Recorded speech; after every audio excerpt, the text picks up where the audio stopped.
I've always looked forward to watching Luca and Encanto, but the silly previews of Luca and the amazing songs of Encanto, they're always, I always enjoyed watching and listening to them, but just watching those on their own, you never really gave me a good grasp on what the full plot of Luca and Encanto are, you know, now that I've seen them with my mom, uh, I I know what the main conflicts of Luca and Encanto are, but I decided to let my mom lead the conversation and tell you all what the main plots are of the movies Luca and Encanto. Both the Pixar movie and a Disney Animation Studios movie from 2021. And so, to your move, Mommy Linda. Oh dear. Okay. Mother Linda. Let's see. Luca is about some two boys that are outsiders. Okay, because they are sea monsters when they're in the water or get wet, but look like humans when they're dry above ground. So they go. They visit a human fishing village where they have to worry about being discovered because they hate sea monsters and they would kill them, right? Right. So it's an outsider tale. Kind of like it's kind of like the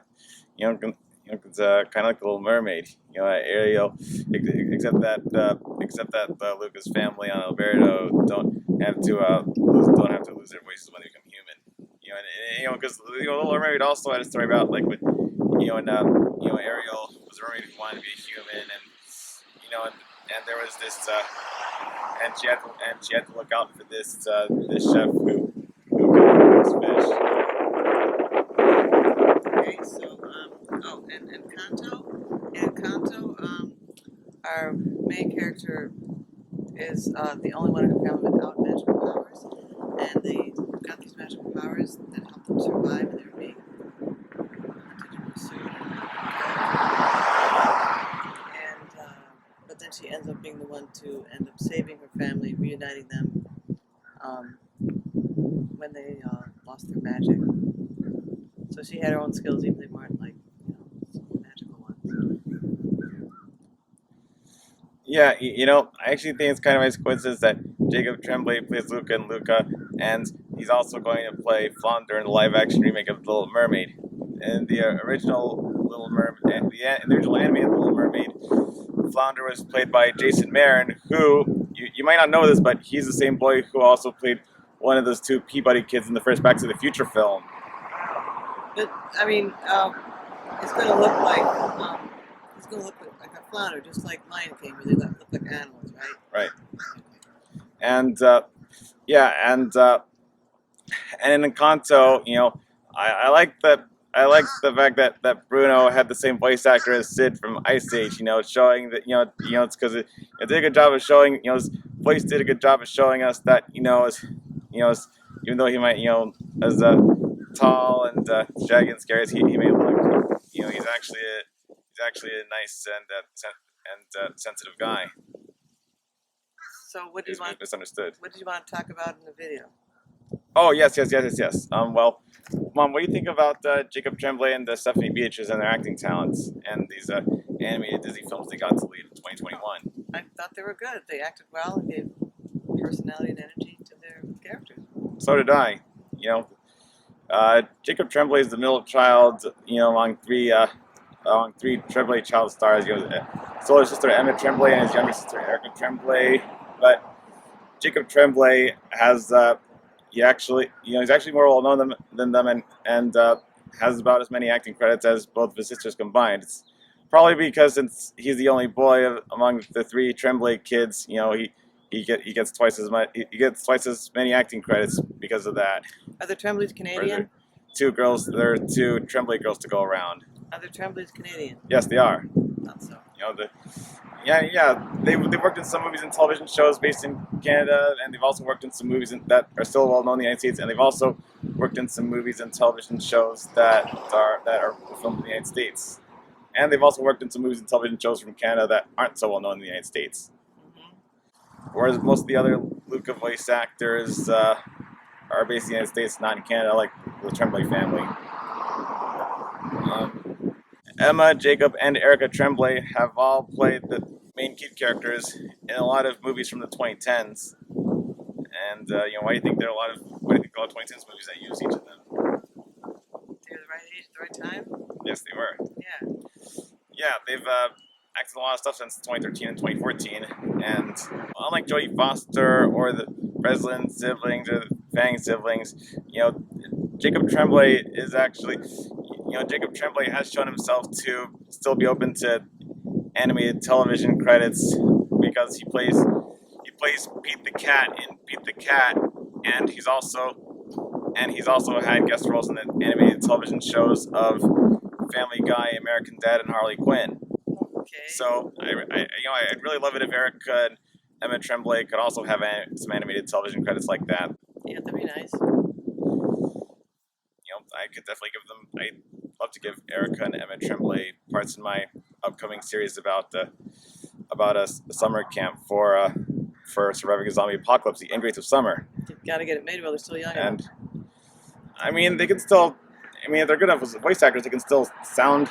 They can still sound like younger kids if they want to in the cartoon. Sure. I also want to include Spencer and Abigail Breslin in it because of Zombieland, which had Abigail Breslin. Of course, I want Abigail to play one of the main characters of the Ingrates of Summer.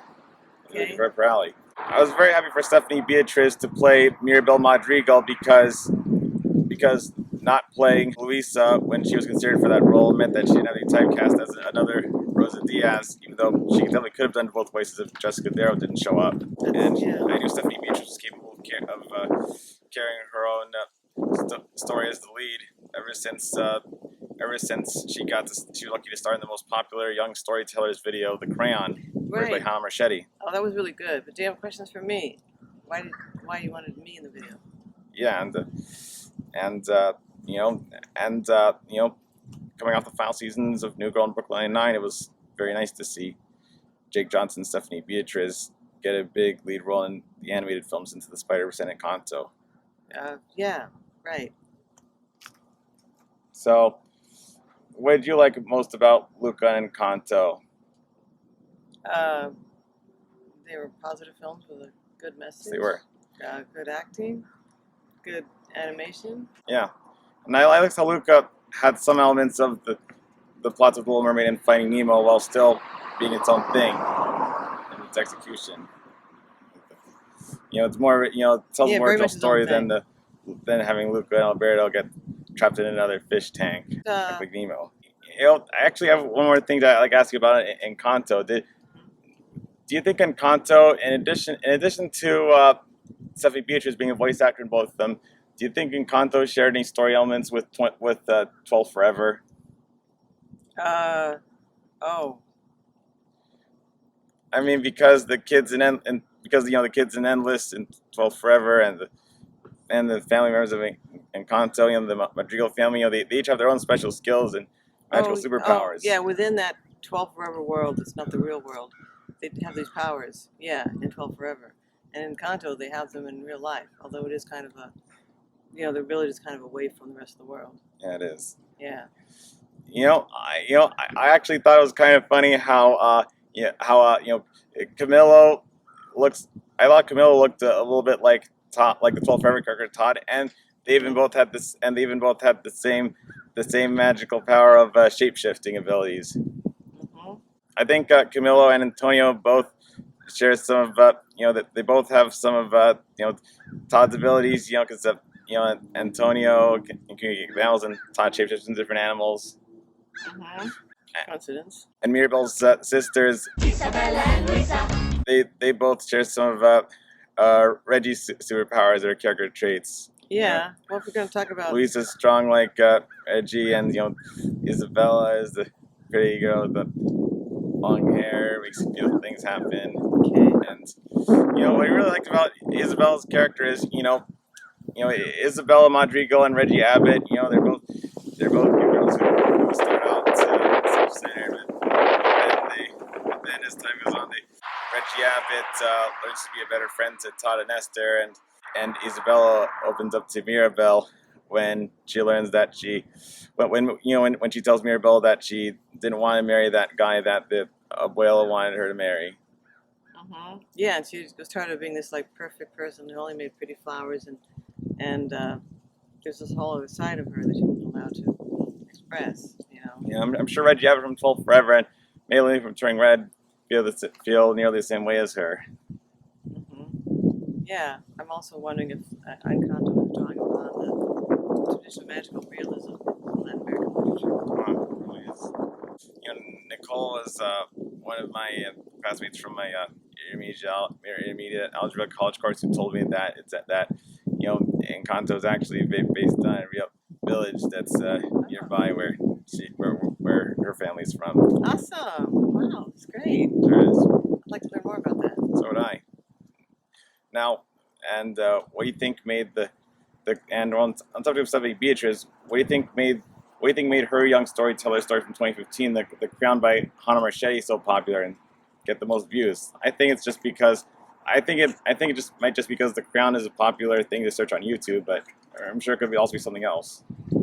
It was well written, and boy, was it well acted. They acted the heck up.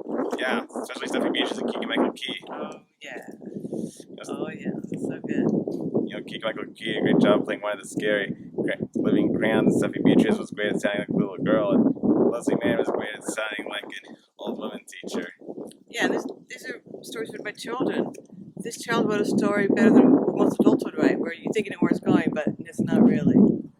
Yeah, it was very clear and funny, and I guess the Crown was just a very memorable, and I guess the Crown just stood out with its acting and writing. It stood out as the most memorable and funny, rewatchable story, and that's why it has the most views out of all young storyteller videos. Right now, it's currently up to 647,500 views. Yeah, wasn't this the same old? It was really fresh. 647,500 views. It's great. And it's nice to see Stephanie Beatriz act with Max Greenfield and Jason Mantzoukas in 2015 Young Storytellers before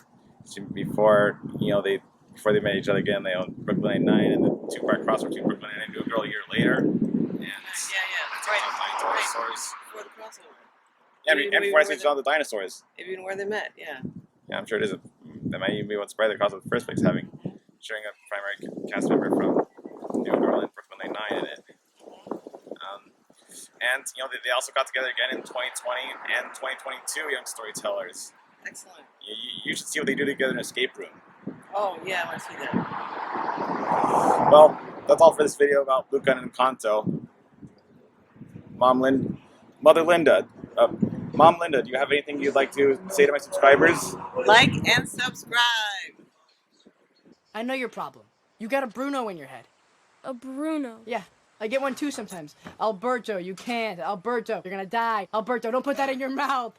Luca, it's simple. Don't listen to stupid Bruno.